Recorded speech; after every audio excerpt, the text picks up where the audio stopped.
ایک سوال بہت زیادہ لوگوں کی طرف سے پوچھا جا رہا ہے کہ اگر کوئی شخص جل جائے تو ایسی صورت میں اس کی اگر میت نہیں ملتی تو نماز جنازہ ہوگی کہ نہیں؟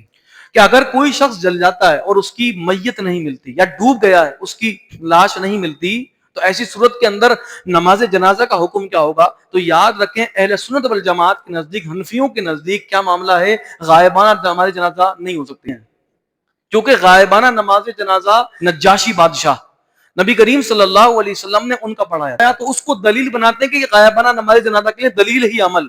علماء فرماتے ہیں نہیں، یہ صرف بادشاہ نجاشی بادشاہ کی خصوصیت تھی کہ حضور علیہ الصلوۃ والسلام کے سامنے ان کا جنازہ کر دیا گیا تھا، لیکن اب اس سے غائبانہ نماز جنازہ کی کوئی دلیل نہیں نکلے گی۔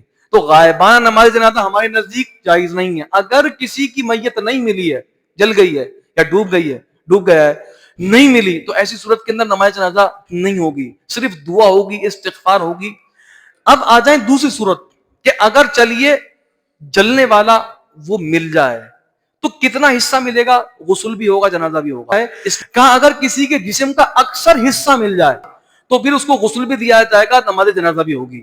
جیسے مثال کے طور پہ کسی کا صرف سر نہیں ملا اور پورا جسم مل گیا تو اس کی غسل بھی ہوگا اور اس کا جنازہ بھی پڑھایا جائے گا۔ لیکن اگر کسی شخص کا صرف آدھا حصہ ملا یا آدھے سے کم ملا تو چونکہ اکثر حصہ تو نہیں ملا تو اب اس کو ویسے ہی دفن کر دیا جائے گا، اس کا نماز جنازہ اور غسل نہیں ہوگا۔ ہاں، کسی کا آدھے دھڑ کے ساتھ سر بھی مل گیا، اب نماز جنازہ اس کی ہوگی، کیونکہ یہ سمجھ لیں کہ ایک طرح سے اکثر حصہ مل گیا ہے، غسل بھی ہوگا، نماز جنازہ بھی۔